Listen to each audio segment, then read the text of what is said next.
The American Nightmare, inspirado em A Nightmare on Elm Street. Acordei com o coração martelando contra as costelas, o travesseiro encharcado de suor gelado. Lá fora, a lua minguante tingia o horizonte de prata, e a casa no número 1428 da Elm Street rangia como se quisesse me avisar do perigo. Meu nome é Lucas, e há apenas uma semana mudamos para cá, em busca do tal sonho americano, um bairro tranquilo, árvores alinhadas, ruas limpas. Mas agora eu só desejava escapar do pesadelo que, noite após noite, me caçava. Na primeira madrugada, sonhei com uma mão, manchada de velhas crostas secas, deslizando pela janela do meu quarto. O som do vidro quebrando ecoou como um grito distante. Um vulto escuro se ergueu sobre mim, magro, alto demais, com a face encoberta pela sombra. E então percebi as lâminas, 4 garras retorcidas, presas a um molho de metal enferrujado, que riscaram o ar ao meu redor criando faíscas de frio. Um riso rouco reverberou nos ossos. Acordei com o pulso disparado, mas a sensação de lamejar pela carne persistiu. Naquela manhã, o sol parecia um intruso surdo na janela entreaberta. Tentei ignorar a noite, mas as marcas de arranhões no meu braço, finas, inconstantes, como se alguém tivesse passado as unhas por mim, não podiam ser produto da minha imaginação. Encobri-as com uma manga comprida, mas a coceira ardia como brasa viva. Engoli o café amargo, aprendi a forçar sorrisos. Os novos colegas na escola apontavam curiosidades inocentes, mas eu apenas balbuciava desculpas. No segundo sonho, a casa inteira se transformou numa carcaça podre. As paredes pingavam sangue fresco, e eu via o rastro de pegadas inomeadas levando até um espelho estilhaçado. Ao me aproximar, meu reflexo se fragmentava, cada estilhaço refletia um pedaço de mim apavorado, mas num deles havia uma cicatriz profunda, aberta, pulsando como um coração independente. Senti o baque de algo se rompendo dentro de mim e acordei gritando. Decidi que precisava de respostas. Folhei fóruns antigos sobre a Elm Street e encontrei relatos fragmentados, meninos e meninas desaparecidos, pesadelos recorrentes, mas nada documentado oficialmente. Alguns falavam de um tal pesadelo americano, uma entidade que se alimentava do medo de quem ousasse dormir demais. O nome lembrava uma música que rolava em algumas playlists de terror, The American Nightmare, da Ice Nine Kills. O ILL Take Back the Night, diziam as letras. Eu não queria devolver nada. Só queria acordar de vez. À noite, coloquei um gravador de voz ao lado do travesseiro. Configurei para captar ruídos acima de 60 decibéis. Na madrugada, o aparelho vibrou como se detectasse sussurros. Despertei para ouvir uma melodia distorcida, quase imperceptível, como um berço macabro que se repetia, din, din, din. Cada toque me fazia tremer. Engoli em seco e apaguei as luzes para forçar o sono. Talvez, se eu abraçasse o pesadelo, ele me poupasse. Caí num segundo sono e me vi novamente em meu quarto. Desta vez, as paredes estavam cobertas de retratos antigos, crianças de expressão vazia, olhos escuros, bocas entreabertas em gemidos silenciosos. No centro, uma placa de metal amassada dizia "Bem-vindo ao sonho americano". Ao lado, o vulto, mais nítido, mais grotesco, com as garras já manchadas de sangue novo. Quando ergueu a mão, senti o ar se comprimir, e o rangido das lâminas perfurando a realidade fez meus ossos latejarem. Acordei com algo tocando meu ombro, uma respiração pesada. Era Emma, vizinha do outro lado do corredor, cabeça desgrenhada, olhos esmaltados de preocupação. "Você está bem?", sussurrou. Suas palavras soaram distantes, como se viesse de um túnel longo e úmido.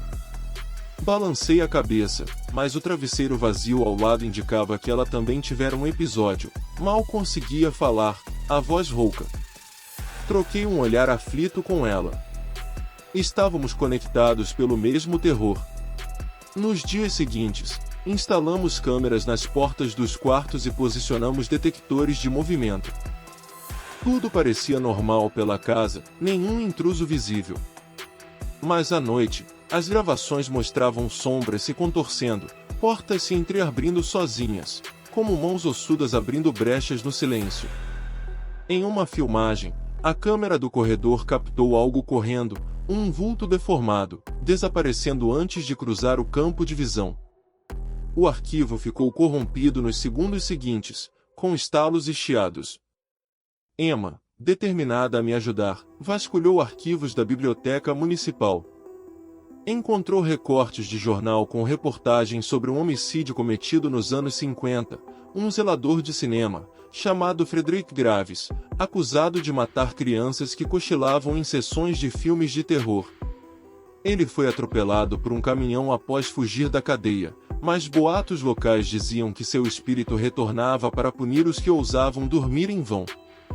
O apelido dele era Secter of the Slumber, e suas garras, construídas para manipular rolos de filme, teriam sido deixadas para trás. A atmosfera na Elm Street mudou. As luzes da rua piscavam num compasso irregular, e gatos preto ferrugem sumiam sem deixar rastros. Um vento gelado soprava pelos bueiros mesmo em noites sem lua. Emma e eu nos blindamos, rituais de proteção improvisados, sal grosso nos batentes, velas de sálvia queimando em tigelas de cerâmica. Mas, ao cair da noite, tudo parecia inútil.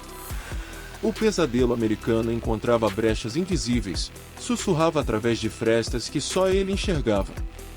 Na quarta noite, não resisti. Tomei um remédio sedativo forte, disposto a não sentir nada. Mas, no instante em que o segundo comprimido deslizou pela garganta, meu corpo paralisou. O quarto ficou branco, a tinta se separou em flocos e flutuou em câmera lenta. Eu ouvia um estalar de metal. O vulto surgiu de trás da porta, erguendo a mão fatal. Cada garra se abriu num tinido que perfurou meus tímpanos. Ainda que não pudesse me mover, pensei, dessa vez não vou acordar. E acordei. Mas não no meu quarto. Estava deitado num chão frio, úmido, cercado por rolos de filme vazios. A fita da projeção queimava lenta atrás de mim, formando sombras dançantes nas paredes. Levantei, cambaleante, e encontrei Emma presa a um projetor antigo, olhos vidrados, murmurando letras desconexas. Living for the Screen, Living for the Dream, eu sabia. Era parte do refrão de The American Nightmare. Cada verso parecia amaldiçoado, cada acorde se alimentava do medo que brotava nos meus sentidos. Tentei resgatá-la, mas o vulto com as garras surgiu entre as bobinas de filme. Seus dedos afiados deslizaram por meus braços, marcando um rastro de sangue. A dor veio em ondas, e o ar se tornou denso, como se eu respirasse lama. Emma estremeceu e caiu desacordada. O assassino arrastou-a para dentro da projeção, sugando-a para um mundo de celuloide distorcido. Perdido, fugi pelo corredor de material fílmico enrolado. As paredes se estreitavam, as lâmpadas tremeluziam. Eu ouvi o riso rouco atrás de mim, junto com um sussurro: "Você me chamou. Agora me assuste." Cheguei a uma sala longe do centro, vi um interruptor enferrujado. Desejei que fosse um truque, mas acendi a luz. A sala estava vazia, até eu encontrar minha própria imagem refletida num vidro embaçado, rosto pálido, olhos fundos, as garras cravadas no peito. Desmaiei. Quando recobrei os sentidos, estava de volta ao meu quarto, amanhecendo. Emma estava ao meu lado, segurando minha mão. O sol invadia pela janela. Ela me puxou sentando e, sem palavras, apontou para o meu peito.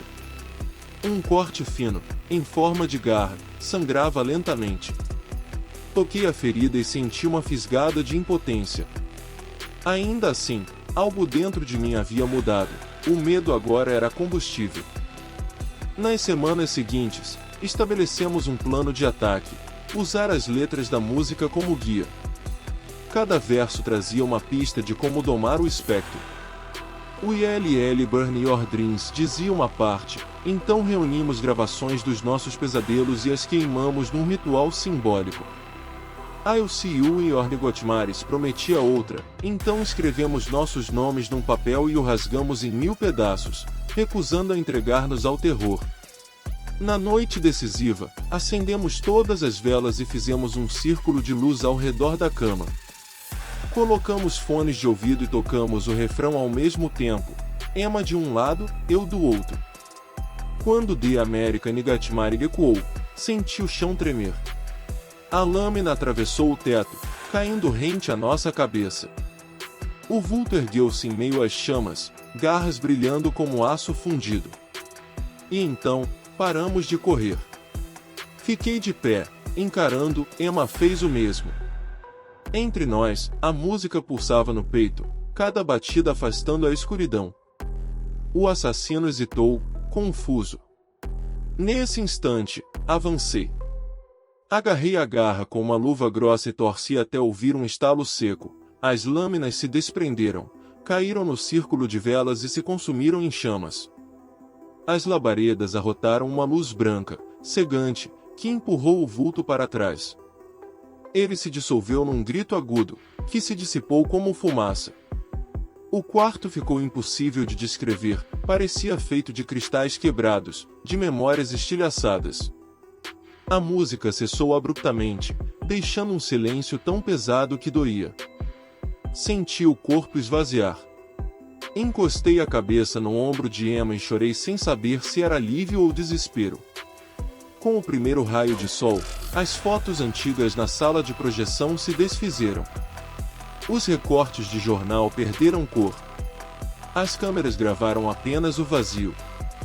Emma e eu nos abraçamos na soleira da porta, sujos de fuligem, mas vivos.